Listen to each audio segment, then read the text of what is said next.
Assalamualaikum warahmatullahi wabarakatuh. Alhamdulillahilladzi arsala rasulahu bil huda wa dinil haqq liyudhhirahu 'ala ad-dini kullihi wa kafa billahi shahida. Asyhadu an la ilaha illallah wahdahu la syarikalah wa asyhadu anna Muhammadan abduhu wa rasuluhul mab'uulah la nabiyya ba'dah. Allahumma shalli wa sallim wa barik ala sayyidina Muhammadin wa ala alihi wa ashabi ajma'in, amma ba'du. Saudaraku, sahabat Zakat TV yang dirahmati Allah Subhanahu wa taala, apa kabar iman Anda hari ini? Doa dan harapan kami semoga keimanan kita senantiasa meningkat dari hari ke hari. Dengan meningkatnya keimanan, tentu saja kita berharap akan banyak kebaikan-kebaikan yang bisa kita produksi, kemudian bisa kita distribusikan kepada sekeliling. Tentu saja sekeliling kita yang paling dekat adalah anggota keluarga kita. Anggota keluarga kita adalah orang-orang yang bisa dibilang mereka orang yang paling berhak untuk mendapatkan buah kebaikan yang sudah kita produksi. Salah satunya adalah buah hati. Sehingga dalam kesempatan kali ini sesuai dengan pertanyaan yang sudah masuk ke tangan saya, yakni bagaimanakah sebenarnya sikap kita kepada buah hati kita, kepada anak-anak kita? Apakah kita harus memanjakannya? Kita harus bersikap keras kepadanya? Ataukah kita masa bodoh saja? Yang penting kita sudah memberikan asupan sandang, pangan, papan, cukup. Apalagi kita sudah menyekolahkan dia di tempat yang bagus, sehingga 100% pendidikannya kita serahkan saja kepada sekolah. Jawabannya adalah ini yang kita ambil temanya. Jangan abaikan buah hati. Meskipun sandang, pangan, papan, bahkan dalam usia sekolah sang buah hati sudah kita titipkan titipkan pada lembaga pendidikan yang terbaik menurut kita, tetapi perhatian kepada buah hati tidak boleh berubah. Perhatian kepada buah hati tetap harus maksimal kita berikan. Nah, untuk bisa memunculkan pola-pola pengasuhan memberikan perhatian yang maksimal kepada buah hati, sehingga kita tidak termasuk dalam kategori orang tua yang mengabaikan buah hati, tentu faktor keimanan ini memang sangat berpengaruh. Keimanan inilah yang memang harus senantiasa kita tingkatkan. Dengan keimanan yang senantiasa meningkat akan selalu menjaga alam kesadaran. Alam kesadaran kita yang menjadi penerang keyakinan kita bahwa anak kita bukanlah semata-mata milik kita secara biologis. Melainkan anak kita adalah amanat Allah Subhanahu wa taala. Anak kita lahir adalah merupakan buah kasih sayang kita. Kita bercinta dengan pasangan kita, sehingga dengan izin Allah Subhanahu wa taala lahirlah buah hati kita itu sebagai wujud cinta kasih kita bersama dengan pasangan kita. Oleh karenanya Rasulullah Shallallahu alaihi wasallam memberikan penegasan yang sangat jelas tentang adanya seruan agar orang tua betul-betul memberikan perhatian yang baik kepada sang buah hati. Irham man fil ard yarhamuka man fis sama. Sayangilah yang ada di bumi, niscaya kau akan disayangi oleh yang di langit. Sayangilah buah hatimu, niscaya Allah yang di langit akan menyayangimu. Sebaliknya, orang tua yang mengabaikan buah hatinya, maka na'udzubillahi min dzalik, dia akan diabaikan oleh Allah Subhanahu wa taala. Orang tua yang mengabaikan buah hatinya wujudnya adalah orang tua yang memiliki persepsi yang tidak tepat, kalau tidak dikatakan salah, tentang buah hati. Biasanya pada sebagian orang memberikan perlakuan-perlakuan tertentu kepada anak-anaknya yang masih sangat kanak-kanak, bahkan pada usia pra-sekolah, sebagian orang menganggap anak-anaknya dengan berbagai macam anggapan. Ada yang menganggap bahwa anak kecil tidak tahu apa-apa, maka tidak boleh diberitahu apa-apa. Sebagian orang tua ada yang berpikir anak kecil tidak tahu apa-apa, maka dia tidak memiliki nilai apa-apa. Anak kecil masih dalam keadaan lemah tak berdaya, maka jangan diberikan sesuatu kepadanya, khususnya metode pendidikan yang terlalu banyak kepadanya, dan lain sebagainya. Yang jelas, pemahaman-pemahaman, pemandangan-pemandangan, atau pandangan-pandangan orang tua kepada anaknya akan sangat mempengaruhi sikap dan perilaku orang tua terhadap anaknya. Kebanyakan pandangan apapun ketika tidak dilandaskan pada iman kepada Allah Subhanahu wa Ta'ala, justru akan menjadi sesuatu yang mengarahkan orang tua tidak peduli kepada sang anak. Meskipun bisa jadi orang itu mengatakan sebagai orang yang berdin Islam, orang yang beragama Islam.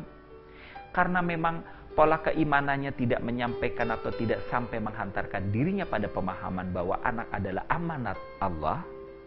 Karena dia adalah amanat Allah, maka harus dididik sesuai dengan arahan-arahan Allah melalui Rasulullah Sallallahu Alaihi Wasallam. Maka sebagian orang tua kemudian mengabaikan sang anak. Ada satu kisah, saya terlupa pada masa kekhalifahan siapa, sebut saja pada masa kekhalifahan Abu Bakar As-Siddiq radhiyallahu an. Datang seorang anak, datang seorang bapak yang dia mengajukan tentang perilaku anak laki-lakinya. Di hadapan sang khalifah, seorang ayah ini kemudian mengadukan perilaku anaknya yang dianggap nakal, dianggap bandel, bahkan dianggap melakukan kemaksiatan-kemaksiatan, melakukan kemungkaran-kemungkaran yang keluar dari nilai-nilai Islam. Seorang ayah ini menyampaikan luapan-luapan emosinya dengan sangat emosional dan temperamental. Dan semua isi pembicaraannya adalah menyalahkan sang anak, kalau tidak dikatakan menyudutkan sang anak pada posisi yang sangat kelam berlumuran dengan kesalahan dan dosa-dosa. Maka sang khalifah kemudian meminta kepada sang ayah itu untuk dihadirkan anak laki-lakinya. Begitu sang anak laki-laki hadir di hadapan sang Amirul Mukminin, anak itu ditanya, "Wahai anak laki-laki, betul ini ayahmu?" "Betul, itu ayah saya." "Betulkah kamu berbuat begini dan begitu seperti yang disampaikan oleh ayahmu kepada kami?" Anak itu pun mengatakan, "Betul." Kemudian Amirul Mukminin merasa kaget dan melanjutkan pertanyaannya, "Apakah kamu tahu bahwa perbuatanmu itu dosa? Dan apakah kamu tahu bahwa perbuatan dosa yang kamu lakukan itu cenderung membuat kamu menjadi anak yang durhaka?" Kata sang anak, "Tahu." "Apa kamu sadar melakukannya?" "Sadar." "Kenapa kamu melakukan itu?" Anak itu pun menjawab. Seperti apakah jawabannya? Akan kita lanjutkan selepas yang berikut.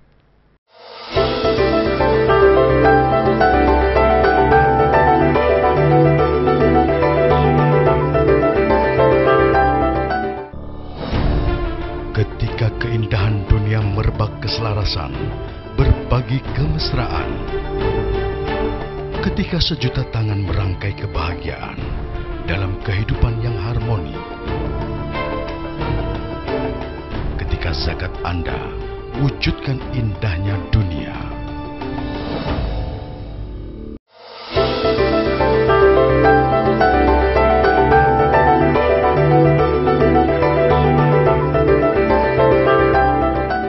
Sahabat Zakat TV yang dirahmati Allah Subhanahu wa Ta'ala, setiap kita pun pasti akan merasa terheran-heran. Anak ini diadukan oleh sang ayah di hadapan khalifah tentang keburukannya, tentang kemungkarannya, dan sang anak tidak menyangkal satu poin pun. Dengan jujur bahkan cenderung menantang, anak ini menjawab, "Iya, betul, iya, saya sadar, saya tahu." Maka kemudian Amirul Mukminin melanjutkan pertanyaannya, "Nak, apa yang membuatmu berbuat seperti itu?" Kata sang anak, "Ya Amirul Mukminin, sebenarnya saya berbuat seperti itu bukan serta-merta kesalahan saya. Saya berbuat seperti itu karena kesalahannya." Kembali yang hadir di situ kaget, tak terkecuali sang ayah. Kemudian ditanyakan kembali kepada sang anak, "Apa yang telah salah dari ayahmu?" Kata sang anak, Pertama, Amirul Mukminin, ayahku tidak memberikan kepadaku seorang ibu yang baik. Ibuku orang yang pemarah, ibuku orang yang ringan tangan, aku sering dipukul, dan aku sering disia-siakan. Yang kedua, Amirul Mukminin, ayahku juga adalah orang yang tidak memberikan perhatian kepadaku. Sehingga, jadilah aku yang seperti sekarang ini. Sahabat Zakat TV yang dirahmati Allah Subhanahu wa Ta'ala, tahukah kita apa yang terjadi? Amirul Mukminin kemudian mengatakan, ya, jika demikian keadaannya, betullah apa yang dikatakan oleh sang anak ini. Oleh karena itu, sekarang aku harus memberikan hukuman, dan hukuman ini berupa jilidan, berupa pemukulan, pencambukan yang akan aku berikan kepada engkau, wahai Bapak, karena engkau tidak memberikan perhatian yang baik kepada sang anak. Subhanallah, begitu luar biasa dampak yang akan kita dapatkan berupa sikap dari seorang anak jika ia diabaikan dalam perhatian dari orang tuanya.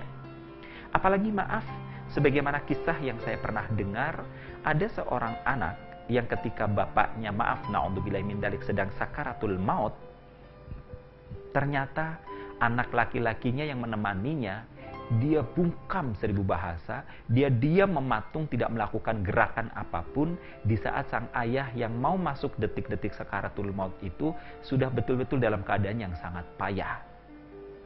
Sang ayah merasa tubuhnya terbakar, sang ayah merasa sekujur tubuhnya terasa nyeri dan sakit, sang ayah minta tolong untuk dikipasi, sang ayah minta tolong untuk dikasih minum, dan dalam keadaan yang begitu runyam tidak enaknya, sang ayah menjadi orang yang sangat rewel dan juga sangat temperamental. Tetapi setiap permintaan sang ayah nyaris tidak direspon oleh sang anak. Sehingga datanglah seseorang bertanya kepada anak itu, ya gulam, wahai anak, kau lihat bapakmu, dia dalam keadaan sakit keras, dia dalam keadaan payah, dia badannya pada sakit, dia panas, dia minta dikipas, dia minta dipijit, dia minta dikasih minum, kenapa kau tak kunjung melakukannya? Ternyata apa jawab sang anak? Sang anak dengan tenang dan dia mematung, dia mengatakan, biarkan saja. Kaget sang penanya, kenapa biarkan saja? Bukankah itu adalah bapakmu? Iya, betul, dia adalah bapakku. Kenapa kau tidak mau memberikan kebaikan sedikit pun kepadanya di saat ia sakit keras seperti ini? Kata sang anak, itu adalah buah perbuatannya. Penanya ini semakin kaget dan penasaran, dan dia bertanya, perbuatan yang mana? Perbuatan apa? Bukankah ia dalam keadaan payah? Bukankah ia dalam keadaan butuh pertolongan? Kenapa dampaknya, akibatnya kau katakan itu akibat perbuatannya? Sang anak laki-laki itu masih dengan diam mematung, dengan air muka yang datar, dia berkata, itu perbuatannya kira-kira 25 tahun yang lalu. Kaget sang penanya, apa yang telah bapakmu lakukan kepadamu, nak? Anak ini menjawab, dulu waktu aku masih kecil, aku ingat betul. Ketika ada pedagang keliling, pedagang dawet, aku minta kepada ayahku uang untuk membelinya. Ternyata jawaban ayahku adalah tidak punya duit. Padahal aku sering melihat bapakku mengeluarkan uang yang cukup banyak dan itu diberikan untuk nyawer sinden-sinden. Maka aku tidak percaya saat itu. Meskipun aku kecil, aku tahu bapakku berbohong kepadaku. Di benakku, aku mengatakan saat itu bapakku berbohong kepadaku. Maka aku menangis, dan aku menangis semakin jadi, dan aku semakin guling-guling menangis. Rupanya dari situ membuat bapakku semakin emosi. Di balik emosinya dan di luar dugaanku, aku merajuk meminta perhatiannya. Ternyata yang terjadi adalah dia mencengkram sebelah lengan tanganku, menyeretku, kemudian dia menyelipkan aku di antara rimbunan pohon pisang. Aku ingat betul, sebagian tubuhku terjepit di bagian di antara dua batang pohon pisang, dan saat itu aku merasa takut luar biasa. Aku berontak, aku meronta minta tolong, aku sudah bilang minta ampun, tetapi bapakku saat itu pun diam mematung. Tidak ada sepatah kata pun yang diucapkan kecuali satu hal. Dia mengatakan aku adalah anak bandel yang tidak berguna. padahal yang aku pinta hanyalah uang untuk memberi dawat saat itu. Maka kali ini biarkanlah dia seperti itu. Saudaraku, sahabat Zakat TV yang dirahmati Allah Subhanahu wa Ta'ala, sekali lagi saya katakan, begitu dahsyat dampak perhatian seorang ayah kepada anaknya, atau dalam kata lain, dampak perhatian orang tua kepada anaknya. Inilah kenapa tema ini kita angkat bahwa jangan abaikan buah hati. Tetaplah berikan perhatian yang baik, supaya yang tertanam di dalam benak dan pikiran alam bawah sadar buah hati kita adalah kebaikan-kebaikan kita. Berikanlah perhatian sehingga insya Allah di saat kita menjadi tua, lemah, tak berdaya, sebagaimana kondisi buah hati kita pada saat kanak-kanak dulu, maka mereka pun akan memberikan perhatian kepada kita. Sekali kita mengabaikannya dan kita tidak menutupkannya dengan perhatian kebaikan di masa yang akan datang berikutnya, maka di masa tua kita besar kemungkinan, na'udzubillah min dzalik, buah hati kita akan mengabaikan kita. Buah hati kita bisa jadi betul-betul akan masa bodoh dengan kita. Kalau berbicara dalam sisi spiritual, maka benarlah apa yang Allah firmankan. Hal jazaul ihsan ilal ihsan. Tidak ada balasan bagi satu kebaikan kecuali juga kebaikan. Tapi sebaliknya, dalam firman yang lain Allah Subhanahu wa Ta'ala menyebutkan wa may ya'mal mithqala dzarratin khairan yarah. Barang siapa yang melakukan kebaikan walaupun sebesar biji zarah, maka ia akan melihat hasil kebaikannya. Wa may ya'mal mithqala dzarratin syarran yarah. Dan barang siapa yang melakukan keburukan walaupun sekecil biji zarah, dia pun akan melihatnya. Sahabatku, sahabat Zakat TV di mana saja Anda berada, masih akan saya lanjutkan penjelasannya selepas yang berikut.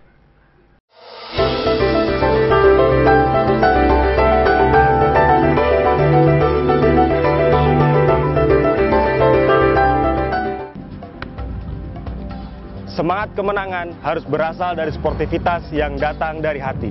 Saya Bawang Pamungkas, saya zakat di Dompet Duafa. Keluarga adalah sumber inspirasi saya. Kehangatannya datang dari hati. Saya Inneke Koesherawati, saya zakat Dompet Duafa. Berbagi memudahkan rezeki, karena datang dari hati.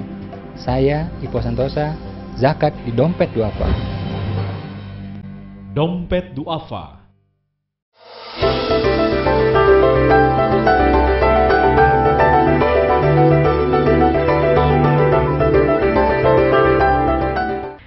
Terima kasih sahabat Zakat TV, Anda masih bersama dengan Asmara, dengan saya Sukiri Abdillah di sini.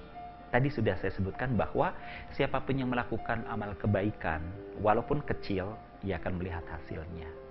Siapapun yang melakukan amal keburukan, walaupun kecil, dia pun akan melihat hasilnya. Dalam logika sederhana saya mengatakan bahwa kalau begitu ayat ini tidak berlaku terlalu jauh nanti di negeri akhirat saja. Di dunia pun, di hari esok setelah hari muda kita, yakni hari tua kita, jika di masa muda kita, di masa anak kita masih kanak-kanak, kemudian kita tidak memperhatikannya dengan baik, dengan maksimal, maka bisa jadi, na'udzubillah min dzalik, anak kita pun tidak akan memberikan perhatian yang baik kepada kita. Lantas, bagaimana perhatian yang baik kepada anak kita? Dengan kata lain, jangan masuk dalam kelompok orang tua yang mengabaikan anak. Berarti kita harus memberikan perhatian yang baik. Perhatian yang baik kita kepada anak, ada banyak hal-hal praktis, teknis, sangat sederhana. Salah satu diantaranya adalah tegur sapa. Anak kita akan merasa sangat senang jika kita orang tuanya senantiasa menegurnya dengan sapaan-sapaan. Tidak cuek, tidak mendiamkannya laksana patung, apalagi maaf, mengabaikannya laksana seonggok sampah. Kita menegurnya, kita menyapanya. Yang kedua, ketika kita menyapa putra-putri kita, kita pun menyapa dengan pilihan-pilihan kalimat yang indah dan baik. Syukur-syukur ada sebutan-sebutan atau gelar-gelar, atau lebih sering kita sebut dengan panggilan kasih sayang. Panggilan kasih sayang dengan panggilan yang sangat jelas. Bukan panggilan kasih sayang dengan panggilan yang membelokkan nama aslinya. Jangan sampai maaf, nama aslinya Abdullah, dipanggilnya Uwo. Jika ini yang terus ditanamkan, justru akan menanamkan sikap cuek kepada sang anak tentang makna nilai sebuah kebaikan. Nama Ibrahim, dipanggilnya Boim. Sehingga anaknya menjadi anak yang gampang membelokkan kebaikan. Tapi justru sebaliknya, jika sang anak sebut saja namanya Fatimah, Kemudian kita memanggilnya dengan panggilan kasih sayang, Az-Zahra misalnya. Apa itu Az-Zahra? Az-Zahra artinya adalah mawar yang merah, bunga yang indah. Ini akan membuat anak kita bukan hanya sekedar inline di atas jalan kebaikan, melainkan dia akan mampu mengaktualisasikan kebaikan itu pada satu pancaran-pancaran aktualisasi amal yang menyelamatkan buat kita.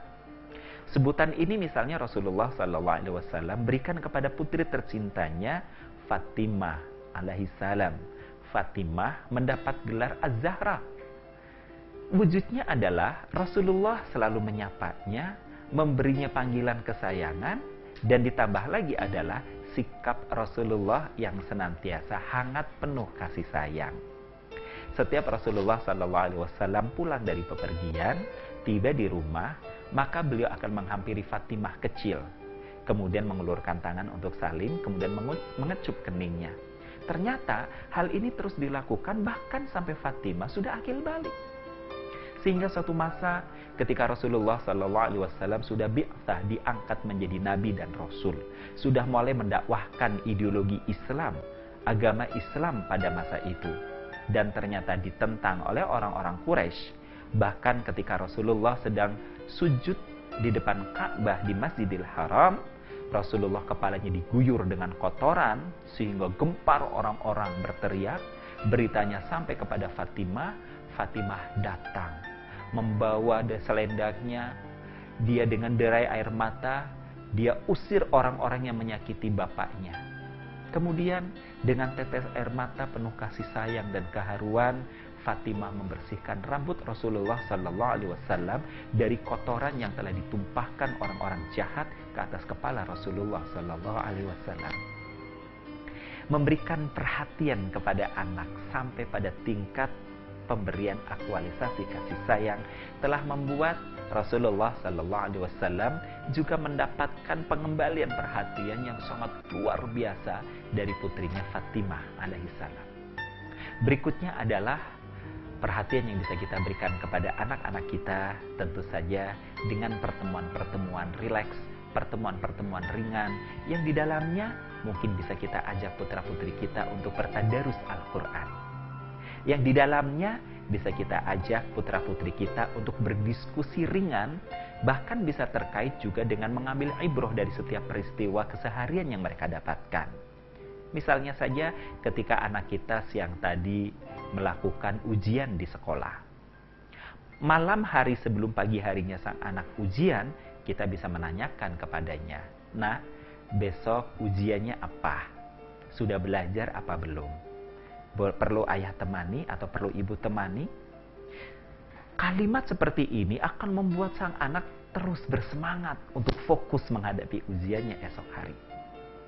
Begitu esok hari berlalu, ujian selesai, malam harinya bertemu, ibu atau ayah bisa kembali menanyakan, "Bagaimana ujianmu hari ini, sayang?" Sang anak pasti akan menjawab sesederhana apapun isi jawabannya. Dari situlah kita bisa kemudian mulai mengupas. Bahkan nilai-nilai kebaikan, nilai-nilai kejujuran bisa kita masukkan di dalamnya.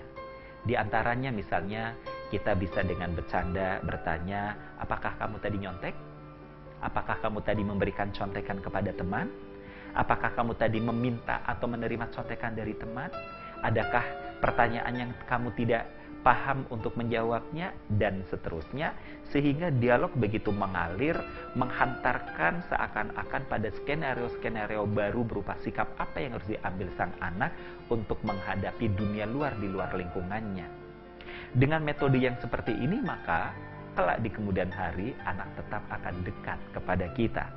Pada usia di mana mereka sudah menjadi remaja dan dalam kondisi tertentu secara sunnah kehidupan, orang tua pun ternyata tidak selalu bisa menyelesaikan persoalan-persoalan dalam kehidupannya.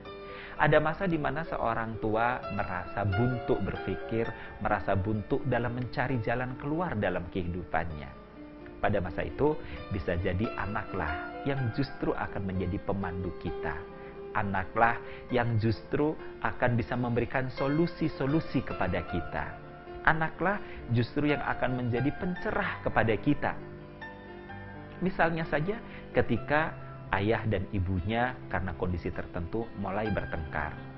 Dalam keadaan bingung, sang ayah atau sang ibu tidak mungkin menceritakan pertengkarannya kepada orang lain.